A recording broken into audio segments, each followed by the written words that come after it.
Everything you want is right here. We gon' give them what they came for.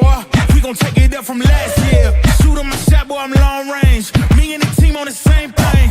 Stayed down, never switched up. Only thing changed was the game.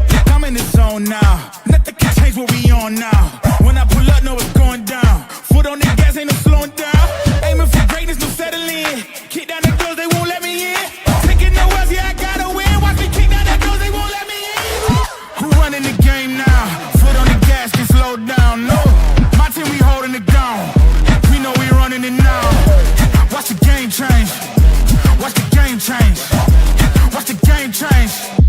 Watch the game change. Welcome to another edition of the Cavalier podcast. It's your boy Mac, and tonight our Cleveland Cavaliers took on the Chicago Bulls for the second time in as many games. And you guys already know the end result. There's no real use case for me going over why I should be pissed off about this game, because to be honest with you guys, this loss was actually not one that I find myself seriously upset about. Yes, losing the games always suck, but I was actually relatively encouraged by some, not all, some of what I saw tonight. Number one thing to me is Darius Garland starting to play like his old self again. Not all the way back yet, but I think we saw some of that burst, some of that willingness to drive into the painted area and the aggressiveness. And it's not like he hasn't been doing that to begin the season, but it is toned down just a bit. And the three-point shot is something that is starting to return slowly but surely. I'm not going to sit up here and talk about how the Cavaliers are ass or what direction we should go in, because I feel like we've been doing that all season long. Doesn't serve any purpose. So if you come here to shit on them, that's up to you. I'm not going to do that tonight. We're seeing as many players as they are. Some of what is going on is understandable. I don't necessarily think that what we're going to see, what we're going to see in regard to the shooting is going to improve without some of the players returning tonight. Cavaliers as a unit shot 35.9% from three-point distance on 39 attempts. But I think that one thing that people are going to stick to in regards to this loss is the defense. If there's a sour point in today's game, and there was a few of them, but the biggest thing that sticks out from a bad standpoint, right? If you want to point anything out that is rough, is the defense. Defense continues to be an issue. So yes, giving up 136 points to the Chicago Bulls, that sucks. I think that one thing that continues to bite the Cavaliers in the ass is points in the paint. And I think Nikola Vucevic, him continuing to position himself for rebounds and down low on the post and getting the shot up over multiple Cleveland Cavaliers, it's hard to watch at times. It's not something that's frankly probably going to improve without Evan Mobley returning, at least to some degree, because Jarrett Allen at this point just cannot contain Nikola Vucevic and players of his ilk as of right now. I don't feel uneasy saying that right now. I just think that at this point in time, I mean, it's not going to do anybody any good to sit up here and just clown them completely to death. I think context matters. I think that people are obviously out for blood. People want to make changes. People want to see this, and that occur with this roster right now. And I just don't think that from a trade standpoint, there are not many trades out there short of them going after Giannis or somebody of that ilk that's going to change some of the issues that this team has. I think the biggest trade that they're likely to have, because they could have some marginal moves. A couple of names I think I mentioned on the stream with Mikey the other day. Keon Ellis is somebody that stands out to me that I think could be relatively attainable. I know the salary kind of makes it a little odd because it has to be a perfect fit match-wise, or you have to shed salary in the process. There are a couple of names that make sense in terms of moving out of town for the Cavs in reference to bringing in somebody who could marginally make a difference off the Cavaliers bench. But I just don't think that moving a big piece of this rotation is going to change much of what we have seen this season. A lot of their problems simply boil down to shot making and defense. And strangely enough, I mean, they've been a top 10 defense and a top 10 offense all season long, which it doesn't, the stats don't really feel true.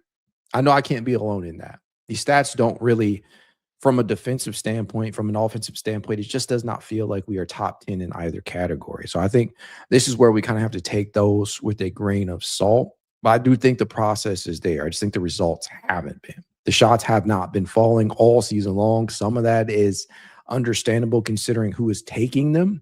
Some of it not so much. There has been some bad shot selection at times. There have been some shot chucking going on at times. We've seen that from a lot of different parties on the roster. I've spoken about that ad nauseum at length about who those are.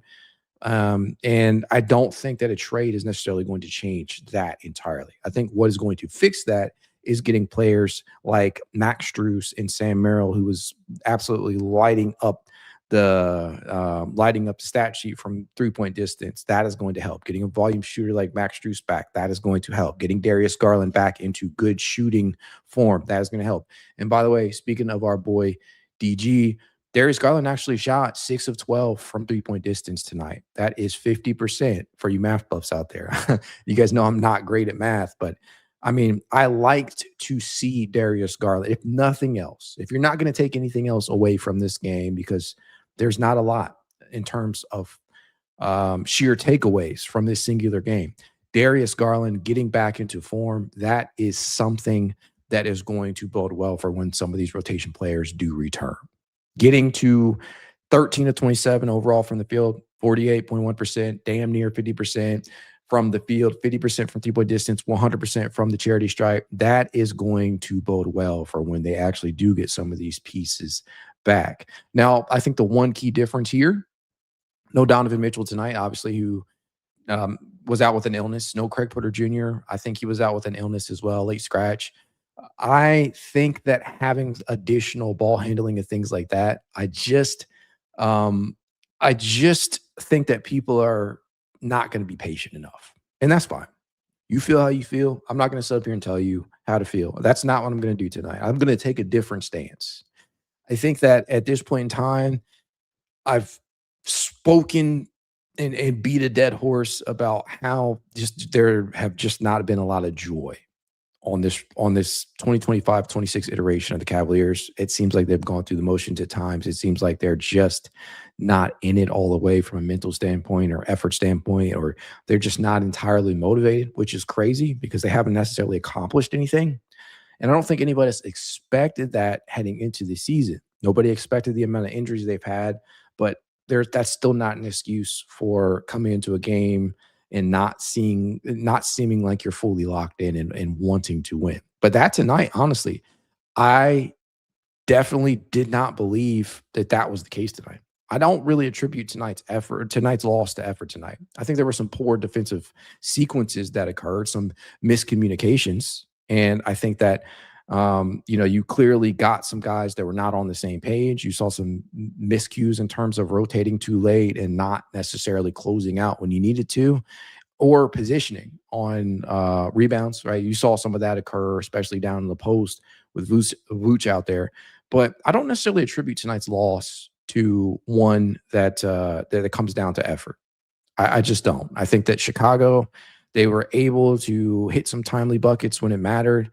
Down the stretch of this game as Cleveland tried to scratch and claw their way back. But for me, I don't really attribute it to effort tonight. I think there have been a lot of those types of games this season where it's very, very clear, like shit just does not seem right. And they just don't seem like they want to be out there and they're not fully engaged. But I don't really think that's what tonight boiled down to. I think the process tonight looked a lot better. I think they did try and put an emphasis on dribble penetration and trying to antagonize the interior of the Chicago defense. And Darius Garland was at the heart of that. I thought Jalen Tyson was really big in that area, especially without Craig Porter Jr. out there. I thought that having Lonzo Ball, and this is a crazy thing, right? Lonzo just does not drive a ton. He just doesn't do it. I've pointed out the numbers like 3,000 times. And even he was driving a bit tonight. He was cutting to the basket off ball. He was doing a couple of things on the interior that, this was actually a pretty decent Lonzo game. That's another positive, I guess. I think that in terms of the closing lineups out there were a couple of things that I would have done differently. I don't think I would have put Dean Wade out there. I think I would have probably had some other things out there in regard to, that closing unit, but that's a Kenny Atkinson issue. That's not a Mac Perry issue. That's something that they have to figure out. And that there have been coaching things that have gone on this year that have not sat right with me. I think the one that people love to point out is one against, was it Washington or Portland, where they left DG in on the final possession when they were up 3 and it resulted in a 3. I think it was Portland, wasn't it? I can't remember, man. These games are all starting to run together in my brain because of how just off-putting they have been. The Hornets, that's who it was. Thank you for clarifying. I knew it was somebody in this group, but Kenny Atkinson left DG on the floor for that final possession, and he gets floored, right? He gets floored. Obviously, DG is not a great defender. And you probably should have made a different call on that if you're Atkinson. And it's been things like that Kenny has done this year that have kind of chipped away at my belief at times in regard to his adjustments. But to me, I think that you want to, maybe not you, but I still am a believer in Kenny Atkinson. I know that one of the things that they do, or that fans do a lot of the time, is we need to fire the coach. We need to do this. We need to do that. We need to let somebody go. Here's the thing. If you have the same group of players, relatively the same, it's not exactly the same group, but your core is still the same, and some of the pieces that you had over the last 3 seasons have been there. You can't always blame that on the coach.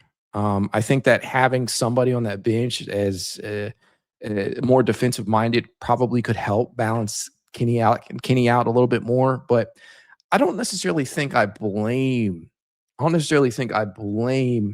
Kenny for everything that has occurred.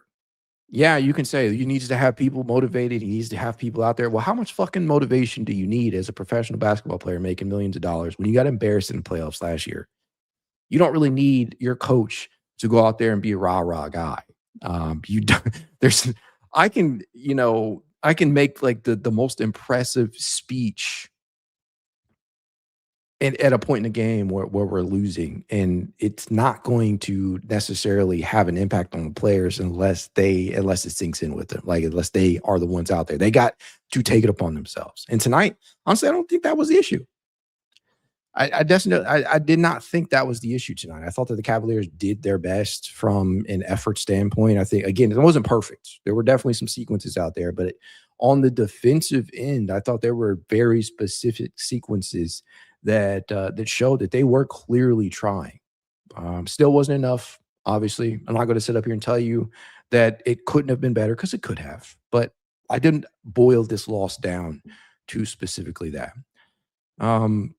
I'm just not going to be out for blood tonight. I'm not going to do that. I think that there are definitely things that they could have done differently tonight, but I'm not really steamed about this one.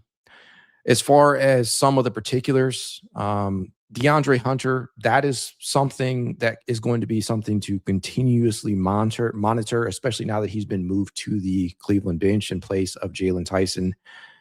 We need Darius Garland to start playing better. And over these last 3 games, I do believe DG has. You need DeAndre Hunter to be better.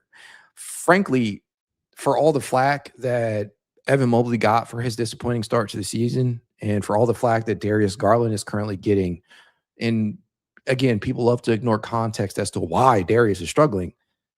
DeAndre, right? I mean, he's probably been one of the most disappointing players on the roster this year. Maybe not the most disappointing. I think a lot of people would probably still think Lonzo has been that. But relative to pay, right? Lonzo's making about 10 mil this year, 10 mil on the dot, has a team option for 10 mil next season too.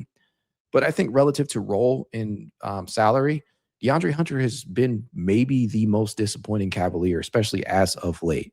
I don't hesitate to say that.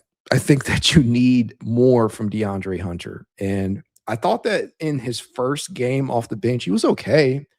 But tonight, not so much from an efficiency standpoint. I think there was a sequence in the third quarter where the Cavaliers went on, what was it? Was it a 29-4 run, or a 24-9 run, rather, that Cleveland went on in that third quarter to really, really get back into the game. And that was by a lot of the reserves. And DeAndre hit a couple of nice shots within that sequence. I think Jarrett Allen was really pivotal in that as well, finishing with a near triple-double out there. Darius Garland obviously hit some big triples, back-to-back possessions. But I think that DeAndre, him getting rolling, the same way that we're discussing Darius Garland getting rolling, that's very, very important for a Cavaliers team that is still missing Ty Jerome in the scoring department. They need somebody off that bench to really pop off and be a consistent scoring factor. And you don't really have many of those guys, right? I think that Craig and Craig would have helped tonight, but Craig could potentially be that guy if he's getting more burn, if he's getting the ball in his hands a little bit more. I think that, DeAndre Hunter certainly has the ability and the talent to when he's engaged, but those are really the only two. I think players like Naquon Tomlin and Thomas Bryant and at points Tyrese Proctor can be good in terms of like energy and providing you a spark at times, but they're not consistent like scoring. They're not guys you can go to and ask to get you a bucket. And that's no disrespect to any of those three. That's just calling it 100. That's keeping it real. But you need somebody off that bench to provide you a consistent spark. And I think the idea behind him being on that bench now, putting the ball in his hands more, letting him go to work in terms of the on-ball creation, that should help in time, but it's still a work in progress. It's a role that he's comfortable with. Obviously, he's done it for the bulk of his career, but I think that as of right now, it's still, he's going to have to readjust, bouncing back and forth. But again, you need him to be better. He's been very disappointing this year, and it could force the Cavs into some tough choices around the deadline or in the offseason. But time will tell. I can't find it within myself to be truly pissed off about tonight's performance. I am actually pretty happy about what we saw from particular players. And that's where I'm at with it. You guys can shit on me all you like. You can clown me for saying that. You can tell me I'm not serious or you don't believe what I'm saying. That's fine. You're entitled to your own opinion. But I was actually encouraged by much of what I saw from individual talents. It takes a team to win, obviously, but I think that if you're looking like long-term on the season, and I know people will not have that outlook with how they've started at now 15-14, I think after tonight's game. But I think that if you are taking the long-term approach to it on the season, this is good to see, at least from an individual aspect. Darius Garland starting to cook again over this last couple of games. That's good. That's good. I think that getting better performances out of Lonzo Ball, that surely is going to help. And again, this was not a perfect Lonzo Ball game, but relative to what you have seen from him this season, it's actually one of the better performances that you've gotten from an efficiency standpoint from Lonzo.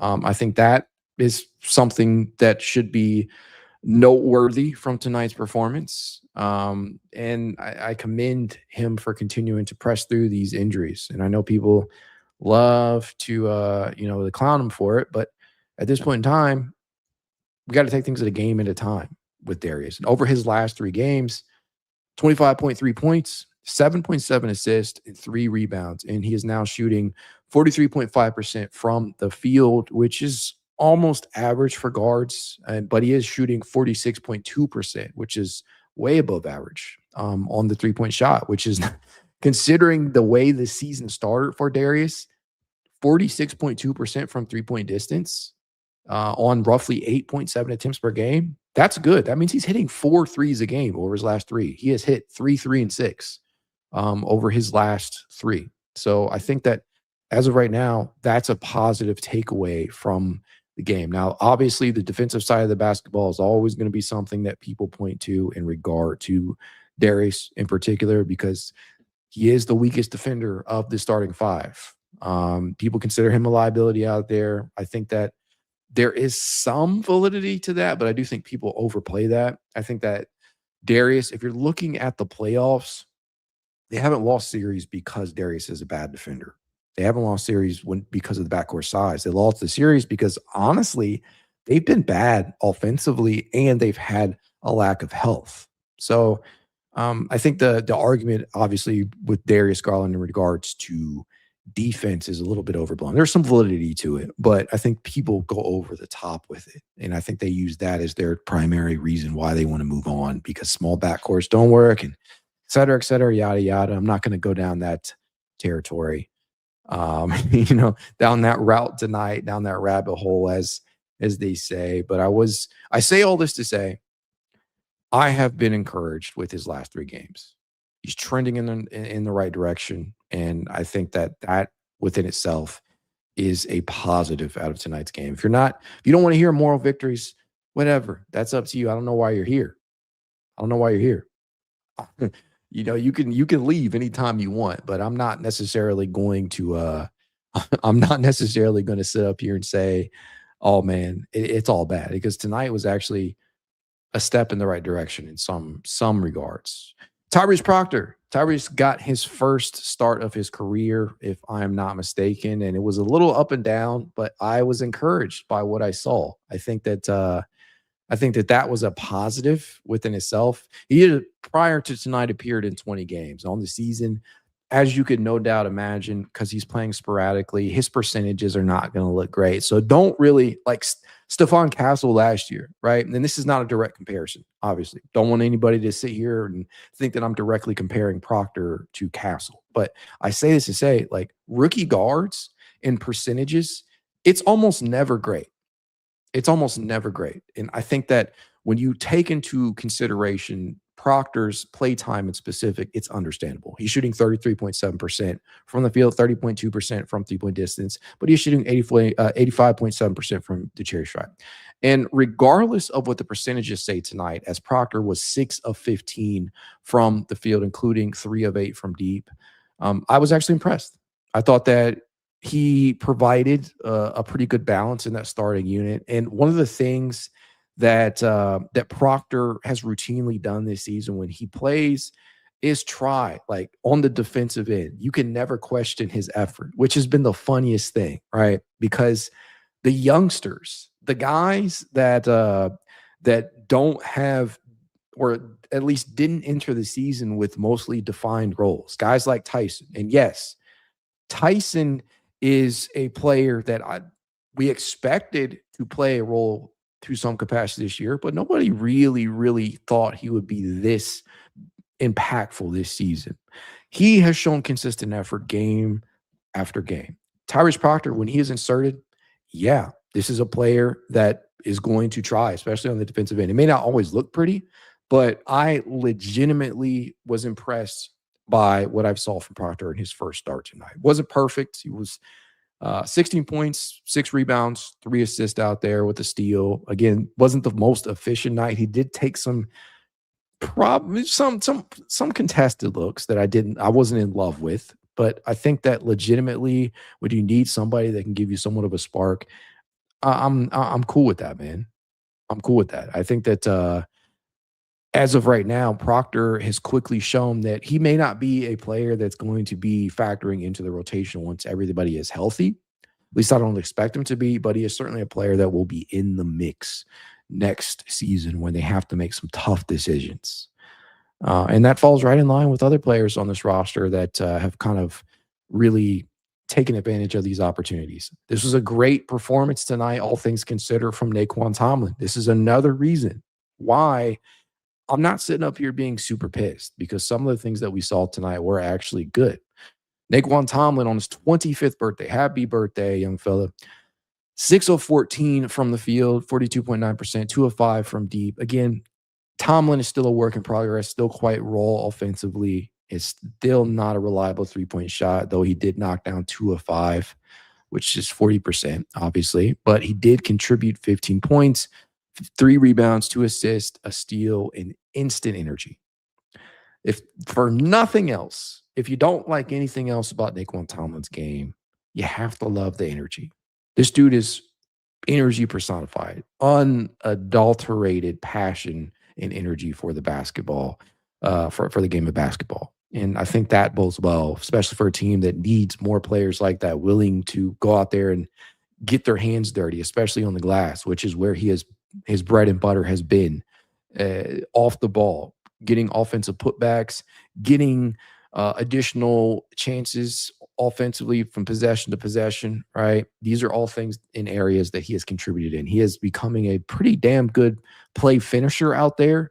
From a statistical standpoint, Tomlin in that area, like he has been a very, very good play finisher, especially around the rim. I think that Tomlin is obviously limited right now because of the 3-point shot, but you can see like the baseline for what he could potentially turn into is there. The rough outline is there, and I've been pretty impressed from that standpoint at least. He entered tonight in the 95th percentile among forwards in offensive rebound percentage at 9.9%. I think that I want to believe that he is going to factor into the playoff rotation, but that remains to be seen because Kenny Atkinson's utilization of Dean Wade at times, which is where he would probably get those minutes over, at least from a playoff perspective.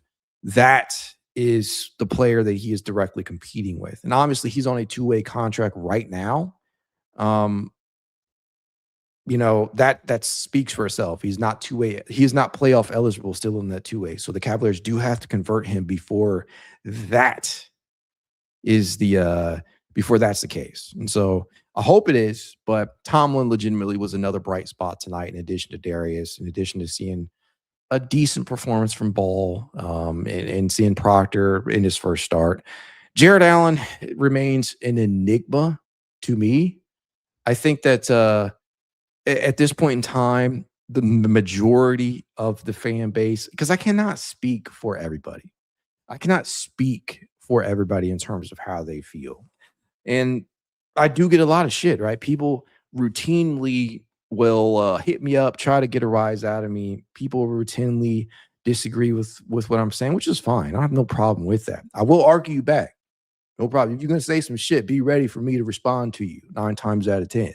I don't really hold off in that regard, in that element. But what I can say is specifically in regards to Jarrett Allen, I think a good majority of the fan base is just ready to cut bait, move on, jump ship. I can't count myself necessarily among that bunch, but there are specific instances throughout games where I'm like, dude, get involved. And not all of that is on Jarrett. We have all really been witnesses to his utilization in fourth quarters of games. It's not been great. I think that speaks to how comfortable they are with other options over Jarrett at times. And obviously the health plays a factor as well. But I think that for me specifically, there were sequences tonight where I'm like, Jarrett was actually making some quality plays out there. He was big in that third quarter. He would finish tonight with 14 points, 12 rebounds, and 5 assists. He moved the ball when he needed to. But defensively, that's where I took issue with Jarrett tonight, right? Just could not contain Vooch. And this was true against Chicago on, Wednesday as well. Just has trouble defending bigs like that down in the low post. And that's not something that I see changing. I think that he can be beaten in that way. That's just me being honest. But for me, I thought that, like, all things considered, this was one of his better performances that we have seen as of late. You can disagree with that. That's fine. Honestly, that's your opinion. But I think that Jarrett Allen actually had a pretty decent game today. I thought Darius Garland had a great game today. I thought Lonzo Ball, relative to his play to begin the season, had a decent game. Lonzo would finish with 8 points, 3 boards, and 8 assists out there, tied with Darius Garland for the lead in assists out there. So make of this game what you will. Quick note, Luke Travers got some run tonight, 5 minutes, 39 seconds to be exact. In those 5 minutes, 39 seconds, I thought that Luke did provide them a couple of good sequences out there on both ends of the floor, mind you. But that's where we are right now. All we can do is just try and hope for the best, or don't. If you're of the mindset that the Cavs need to end things right now with this current core, that is completely your opinion. But I do not agree, but you're entitled to your own opinion. I think that We're at a point right now, though, where we're just waiting for specific guys to come back, and that's really all it boils down to. I think, for what it's worth, there is validity in people being panicky right now. This has been a god-awful start to the season. Nobody envisioned them being this bad. Even the most pessimistic of fans that are being real, right? I don't think anybody truly envisioned them being 15-14 through 29 games. And while I don't necessarily think that all of their problems will be fixed by players like Sam Merrill and Max Strus coming back, you got to keep in mind that Donovan Mitchell did not play tonight. Evan Mobley remains out. Max is out. Sam is out. And I'm still going to throw Larry in there, even though Larry hasn't had a great start to the season. They're literally down. And even if you don't count Larry among the rotation players, because I think it's all but certain that Naquon Tomlin is probably taking that position, that's fine.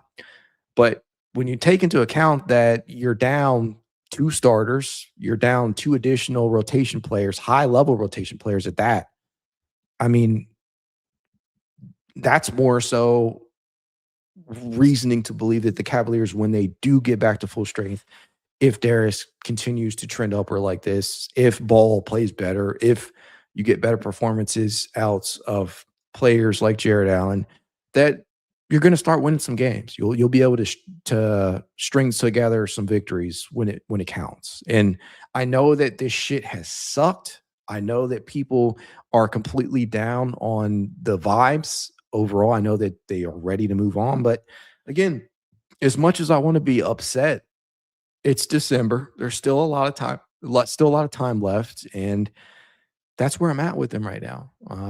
Not going to beat a dead horse in regards to that, because I've been saying these same things all season long. But you guys are entitled to your own opinions. I'll take a couple of comments from the chat real quick, and then I'll head out of here. I still got shit to do. I'm sure you guys do too. I got gifts and presents to wrap. I'm not about to let some of y'all in here fuck my mood up.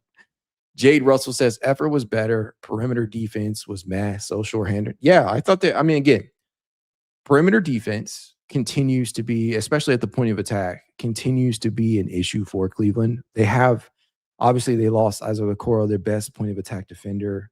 Everybody thought that, including myself, we thought that, they'd be able to make up for the loss of that.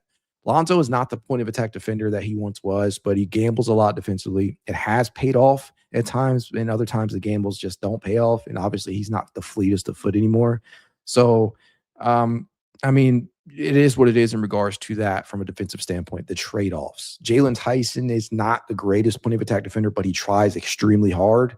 You see that play out in the effort. You see him drawing some fouls that he probably shouldn't at times as well. But I do appreciate the effort. I think that there are others. I think Sam is an underrated point of attack defender. I think him being back will help. And obviously on the interior, not having Evan Mobley for these past couple of games, that definitely hurts. Because with all respect to Dean Wade, respect to Jarrett Allen and Naquon Tomlin and Thomas Bryant, nobody out there is capable of impacting a game defensively like Evan Mobley is. And that's even in a season where you may consider Evan Mobley's defense to be down from just last year, all things considered.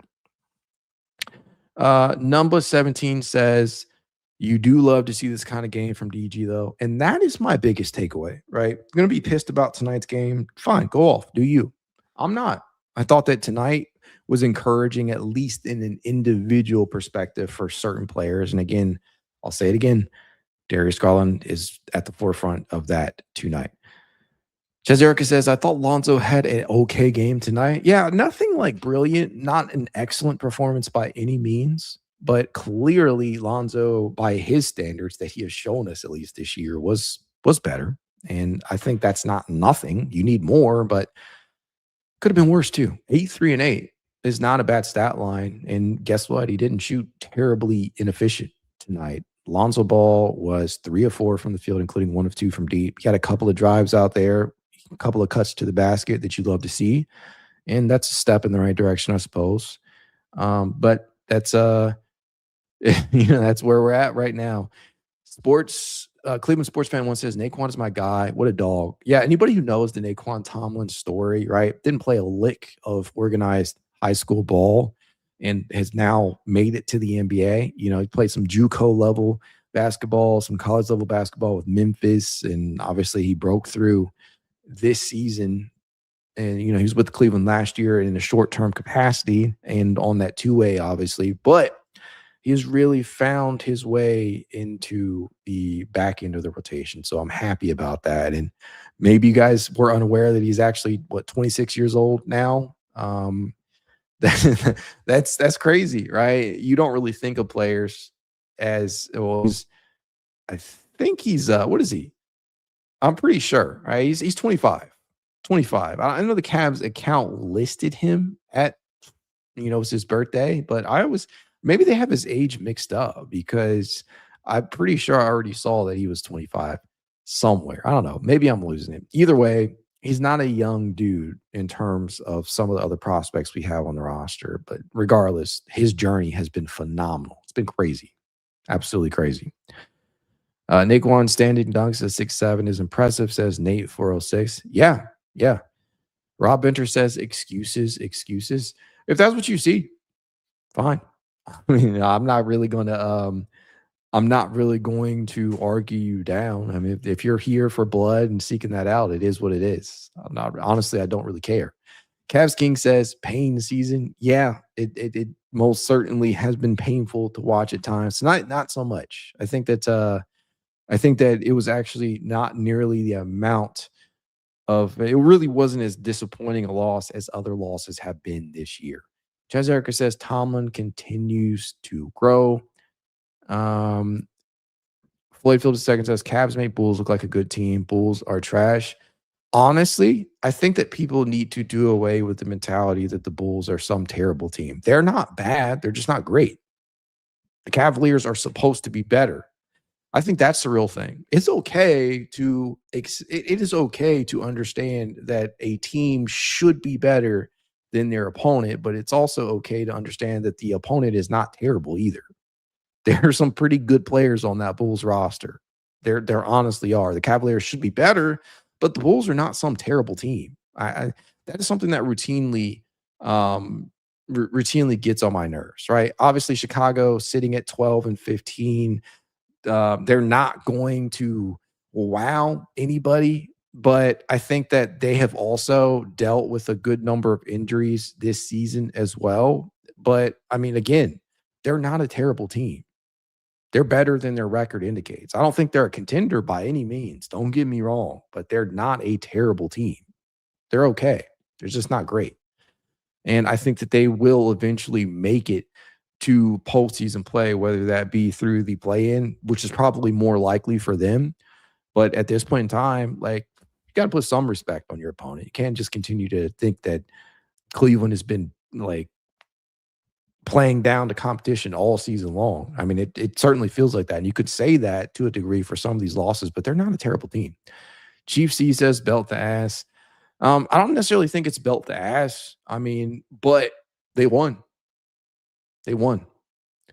And that's about as plainly as I can put it, in my opinion. Chezerica says, if you are what your record says you are, we are not much better than the Bulls.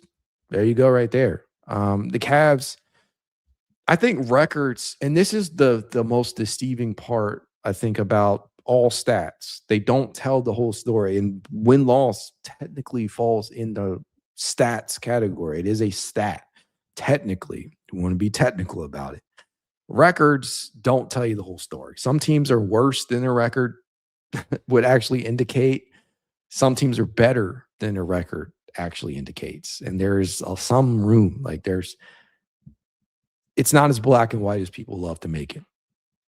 Honestly, there are a lot of teams that throughout the duration of NBA, or rather the course of NBA history, that have been overachievers. There have been a lot of underachievers too. And I think right now the Cleveland Cavaliers are obviously underachieving in a major way for a multitude of reasons.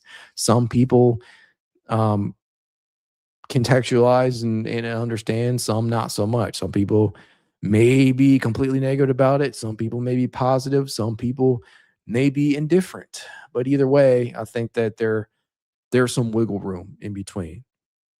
I don't know. That's where I'm at. You guys are entitled to feel however you want. But I think that's probably going to do it for tonight's stream. If you're watching and you're still here by now, do you play a favor, hit that like button, subscribe if you are not yet a subscriber to this Cavalier podcast. If you want to reach out to your boy, you know you can. It's Cavalier_pod on Twitter, TikTok, Instagram, YouTube, and more. If you want to be part of the It's Cavalier Discord chat, you know what to do. Leave a rating, leave a review, send a screenshot of said review to itscavalier53@gmail.com, and I will send you said invite. If you want to support the show in a small but helpful way, consider becoming a member over on Patreon or YouTube for as little as $1 a month. But even if you guys don't, you know the drill. I will still be here come rain or shine because I love this team. And I know you guys do too. Go Cavs.